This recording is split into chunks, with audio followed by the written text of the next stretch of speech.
La presentación corresponde a la tesis que realicé en la maestría. Sí, Entonces, principalmente el contexto desde el cual partí fue considerar una infancia atravesada por un contexto mediático digital. Y en sí, este sentido, cómo es que a nivel Latinoamérica, pero justo como me centré en México, hay un contexto de fondo que promueve el uso de las tecnologías desde una cultura del consumo y que sí, también el consumo y digamos la apropiación de las tecnologías se vincula con la cultura de otros medios, ¿no? O sea, que está vinculado con otros medios como la radio, especialmente la televisión. Esto en el marco sí, de las relaciones intergeneracionales, obviamente el adultocentrismo, y cómo eso, digamos, ha propiciado esta sociedad del riesgo, o más bien en el marco de esta sociedad del riesgo, y ha propiciado más bien estos discursos del riesgo. Entonces, en este sentido, hice un estado de la cuestión sobre cómo se estudiaba en América Latina la relación de niñas, niños y las tecnologías. Y aquí saqué, digamos, algunos puntos que consideré para la investigación en sí misma, para el marco teórico, que principalmente procuré comprender la apropiación desde las culturas infantiles de las niñas y los niños, justo porque de pronto identifiqué con base en otros autores cómo a veces cuando se estudia la apropiación de las tecnologías, yo vengo de formación en comunicación, entonces se sí, da mucho o sea, que se hace a partir de la mirada adulta, pero no se repara en las implicaciones de esta mirada adulta, ¿no? Que de fondo es el sí, adultocentrismo. Entonces, digamos que mi apuesta entonces fue entender esta apropiación como una apropiación cultural desde las culturas infantiles y para ello pues precisaba metodológicamente cierto abordaje que me permitiera de pronto dar cuenta de estas culturas infantiles. Y aquí es donde pues el posicionamiento epistemológico de la investigación es investigación con niños y niñas a partir de una metodología participativa en donde niñas y niños fueron informantes protagonistas con base en técnicas participativas, lúdicas y reflexivas, que acá fue muy importante ir dando cuenta de mi implicación como investigadora adulta, ¿no? Que siempre van a estar estos sesgos y que al sí, mismo tiempo es importante reconocer para también desidealizar, digamos, la investigación misma, pero también apostarle a estas otras miradas que de pronto son muy enriquecedoras. Y bueno, en sí, este sentido, pues ya se desarrollaron los talleres lúdicos reflexivos. Aquí te mostraba en qué consistieron. Los hice en 2 ciudades distintas de México y constan de 4 fases. La primera fase corresponde a la iniciación, la segunda técnica de producción grupal y aquí es donde utilicé desde técnicas conversacionales hasta proyectivas y ya finalmente la parte de evaluación. Entonces, bien, acá está la cuestión de cómo hice el análisis. El análisis lo que me permitió justo, esta es una definición que ahí se derivó de la investigación misma junto a niñas y niños sobre cómo ellas y ellos viven el Internet y en este sentido cómo esto se vincula con sus relaciones generacionales o intergeneracionales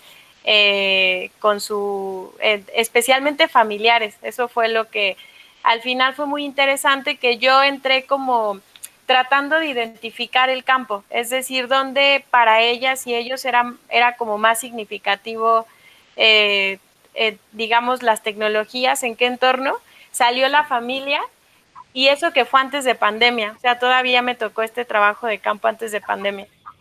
Y aquí sí, estas son unas redes de análisis que salieron en cuanto tanto deductiva como inductivamente. Entonces, lo interesante fue como, si bien yo tenía estas categorías ya establecidas antes del trabajo de campo, después surgieron otras y también acá lo que quedó, digamos, sobre la mesa fue la cuestión del adultocentrismo, eso cómo se caracterizó desde las experiencias por parte de niñas y niños, y también cómo entienden sus relaciones generacionales.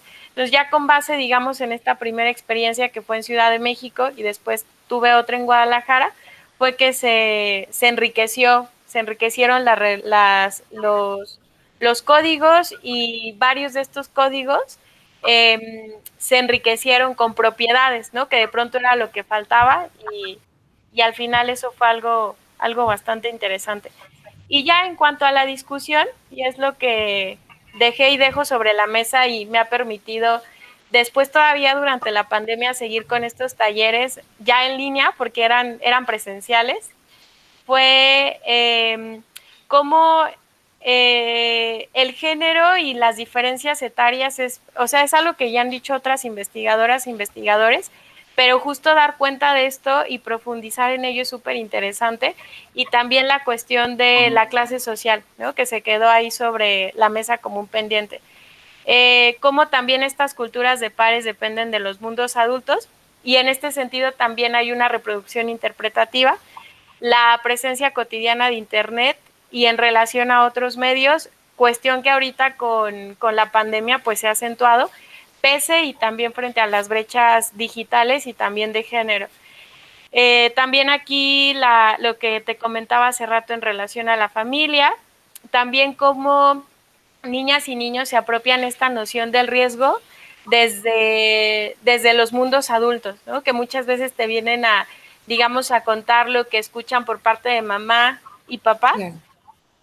También como esta falta de claridad en el discurso infantil también proviene de los mundos adultos, que es algo que a veces pensamos que es propio de las culturas infantiles, ¿no? También aquí la importancia de una perspectiva dialógica intergeneracional, lo que posibilita pues aprender intergeneracionalmente, valga la expresión, y en este sentido la importancia del descentralizar el conocimiento como parte de esta deuda histórica, ya no solo de género, sino intergeneracional, y también comprender el contexto habitado y de apropiación. Es decir, o sea, si partimos que en América Latina, ¿no? Existen diferentes tipos de infancia, pues no todas las infancias les atraviesa de la misma forma las tecnologías, los medios, etc.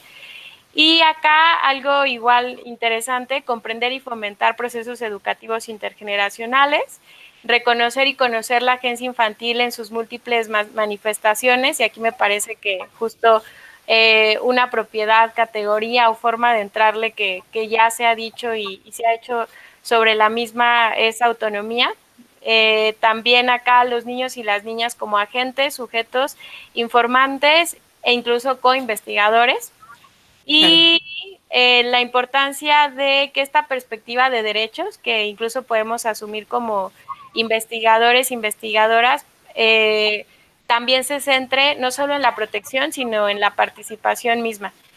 Y ya finalmente esta cuestión sobre cómo las tecnologías también pueden permitir este derecho a la dignidad, la privacidad, conservación y control de datos personales, la protección del abuso, la difamación, y aquí algo súper importante también es esta cuestión de la asociación y al Internet mismo. Entonces, con esto cerraría.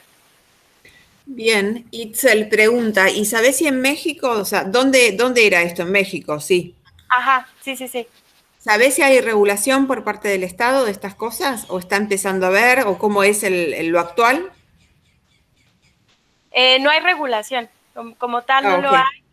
Eh, digamos que ahorita con la pandemia, o sea, como a nivel Latinoamérica, se han venido a acentuar problemáticas que digamos, están volteando a ver o el gobierno, pero para pronto, pues no, o sea, es una gran área de oportunidad que suma, digamos, a esta deuda. Entonces, sí, falta mucho. Bien, bien. Bueno, muchas gracias. Si querés, voy yo con la mía. Sí, sí, sí. Bueno, un poco lo que yo voy a contar es, yo trabajo en la televisión pública, en Pacapaca, de la televisión pública infantil de la República Argentina. producimos el área y generamos el área de convergencia digital desde el año 2010. Producimos una cantidad de contenidos no lineales asociados a las series y fuimos pensando cómo se transformaba la subjetividad y quiénes eran esas infancias actuales transformadas por la tecnología digital. Siempre consideramos a la tecnología no como instrumento, sino como tecnicidad, esto es, pensar las transformaciones de los procesos de subjetivación que tienen como consecuencia la tecnología digital, ¿no? A partir de esto fuimos produciendo contenidos durante 10 años y hace poco, cuando comenzó la pandemia, ya habíamos hecho trabajo de campo, investigación, desde el canal, pero ahora volvimos a hacer y lo que investigamos fue, desde el punto de vista de los estudios culturales, consumos, usos y apropiaciones de los consumos culturales interactivos de las infancias, franja primaria en la Argentina, que sería 6 a 12. Es una investigación colectiva que se hace con los institutos de formación docente en nuestro país, públicos, y lo que encontramos, hicimos un informe, lo hicimos desde algo que llamamos Mini Lab, que es el laboratorio de nuevas narrativas interactivas y de experimentación del canal, con el que hacemos investigación y al mismo tiempo experimentamos nuevas narrativas actuales. Dentro de todo ese trabajo, tanto de producir, pero al mismo tiempo investigar y pensar lo actual, nos encontramos con unas transformaciones que surgen del trabajo actual de la investigación, que tiene que ver con algunas cuestiones que suceden en los espacios digitales con las infancias, que es un poco lo que vos estás contando, Itzel, pero visto directamente desde el punto de vista de los videojuegos, ¿no? Cómo consumen y cómo usan los videojuegos. Espera que estoy llegando al lugar. Entonces, lo que queremos poner en consideración en esta mesa de cuerpos desconectados es que los procesos de subjetivación en este momento histórico de las infancias actuales se producen en una articulación o continuidad que es online y offline. Entonces, ¿por qué nos importa trabajar justamente en esta mesa el tema del cuerpo desdoblado? Porque el desdoblamiento o la desconexión no es del cuerpo absoluto, ¿no? Sino de lo que sucede en ese proceso de subjetivación online y lo que sucede en el proceso de subjetivación offline. Los cuerpos conectados a las pantallas están todo el tiempo jugando o consumiendo videojuegos. Este año son estos, este año y el año pasado: Among Us, Roblox, Call of Duty, los más grandes, pero los chicos muchas veces ven youtubers que juegan videojuegos que son destinados a franjas etarias de más grande, pero igual lo conocen. Free Fire en celulares, Fortnite en Play, Minecraft en cualquier dispositivo, Among Us en celulares y PC, Just Dance en Play. También se juega en YouTube, ahora voy a contar cómo. Básicamente, y para simplificar, yo voy a compartir estos documentos. Hicimos un informe desde el Minilab donde contamos cuáles son estos desplazamientos actuales. Y lo que vemos son dos cosas como graves y que son puntuales. Una, los espacios digitales no están regulados por el sistema de derecho, cosa que estábamos hablando recién. Y en el espacio digital hay un modelo de negocios de los videojuegos, que es lo que está puntualizado en estos materiales. Básicamente el modelo de negocios consiste en monetizar el tiempo de ocio, el tiempo de juego de las infancias actuales. Voy a mostrar este documento de vuelta una vez más, porque en cada videojuego mencionamos cuál es el modelo de negocios puntual, ¿no? Ahí voy.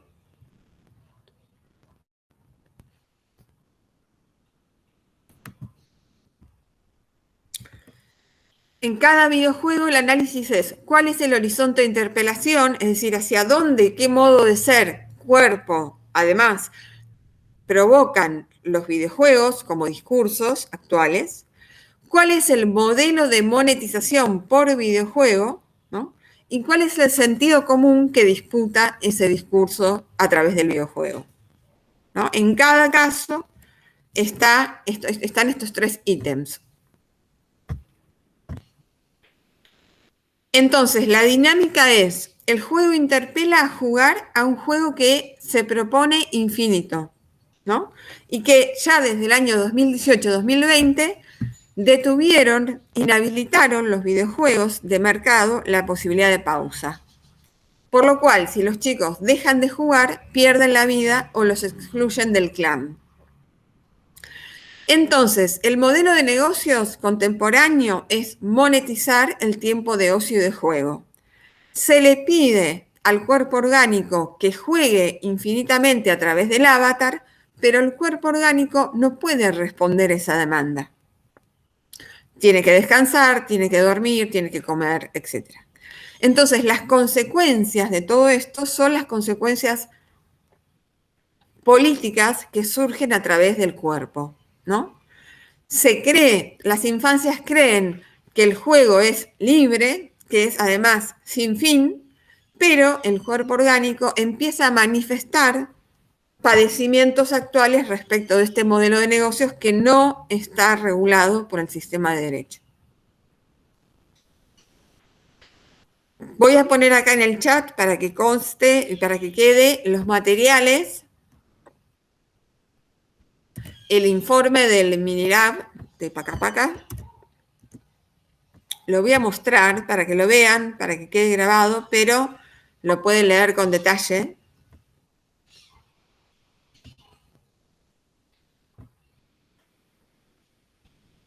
Vamos a ir acá. Permitir.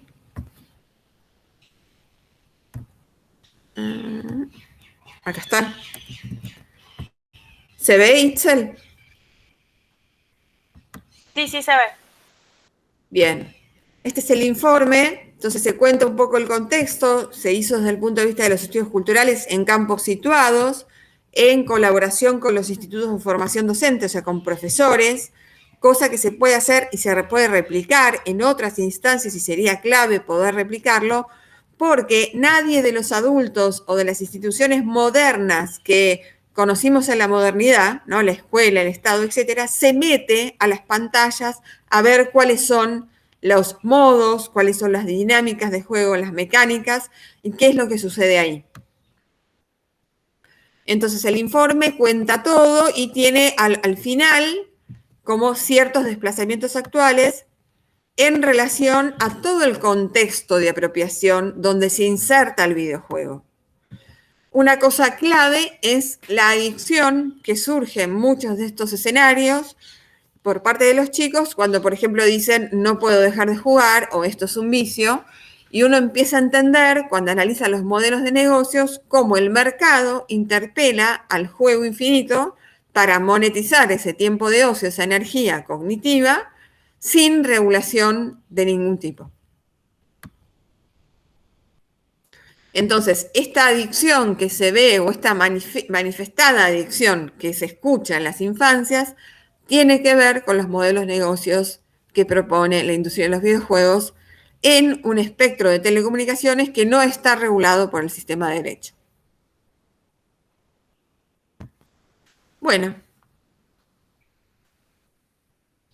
Ya, muchas gracias. Está muy, digo, a mí que justo trabajo con niños y niñas, digamos, me interpela bastante la investigación, porque de pronto es, ¿qué hacer ante esto? O sea, Claro. y es algo complejo, ¿no? Porque es pensarlo primero en la falta de regulación, como bien dices, y también en ese sentido, no solo el trabajo por parte de las personas adultas, sino también el trabajo junto a niñas y niños en sí mismo, ¿no? O sea, cómo digamos, sí, o sea, porque al final todas y todos de alguna forma, o sea, en alguna medida podemos ser víctimas del mercado, ¿no? O de alguna forma, sí, o sea, me refiero como a estos modelos de negocio que nos impactan, ¿no? Y de los cuales terminamos siendo consumidores.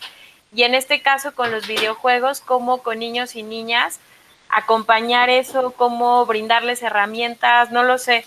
Entonces, Sí, ya revisaré. totalmente. De hecho, este modelo de negocios no es que los afecta a los niños únicamente, nos afecta a todos. El tema con los niños es que siempre el derecho eh, em, pensó en cómo cuidar esa infancia, ¿no? De hecho, la misma construcción de las infancias tiene una idea de cuidado originaria, si no los chicos estarían trabajando con los adultos como era antes, ¿no? Del inicio de esta construcción de la infancia o de las infancias. El tema es que ahora lo que sucede es que los adultos y adultas no conocen todavía lo que está pasando dentro de las pantallas, o se conoce poco. Se conoce poco el modelo de negocios, la reorganización de las fuerzas, ¿no? De los modos de gobierno. Hay opciones predeterminadas, o sea, el juego no es libre, ¿no? El juego tiene opciones de libertad predeterminadas por la industria. Hay gobierno algorítmico, no hay privacidad y la intimidad está expuesta absolutamente a la venta de datos y hay un gasto de energías cognitiva que es como una explotación infantil no nombrada, contemporánea, donde los chicos están trabajando porque de ese juego divertido supuestamente y entretenido se está extrayendo renta hoy, ¿no? Entonces, me parece que es importante en principio regularlo, por lo menos con los sistemas de derecho que no protejan de ninguna manera los metadatos, protegen las personas físicas de cuerpo orgánico y todo lo que está en relación a eso, y no, los espacios digitales no están regulados todavía por los estados, ¿no? No está incorporado el sistema de derecho dentro de la protección de los datos. Hay en algún lugar una protección de datos personales, pero tiene sus especificaciones que no cubren, por eso es que pasan estas cosas, ¿no? Por eso es que finalmente no está regulado. Sí, sí, sí, sí. Bueno, Sí, pues muchas gracias, Carolina. Creo que también deja sobre la mesa la discusión de cómo niñas y niños, o sea, digamos, esta falta de reconocimiento a su capacidad de agencia en términos sociales, políticos, etc., exacto. pero que económica, o sea, son grandes agentes, ¿no? Y aquí una evidencia más. Exactamente, y cuando juegan, las estrategias de juego son absolutamente lógico-racionales. O sea, no hay atención dispersa en los videojuegos. Ellos hacen estrategias muy complejas con suma atención dentro de los videojuegos. El problema de esto es que solamente el objetivo es el consumo, ¿no? Los movimientos tienen que ver con la lógica del consumo, no es que se posibilitan otras opciones. Entonces, ahí hay un condicionamiento más que de contenido, de formato en este momento histórico. Son los formatos los que no están generando emancipación u horizontes de autonomía, ¿no? Son más que todos los formatos. Bueno, Itzel, gracias. Sí, totalmente. Es mutuo. Muchas gracias también por compartir esto y me llevo aquí varias anotaciones. Dale, muchas gracias. Un beso grande. Adiós, abrazo, bonito día. Chao, chao.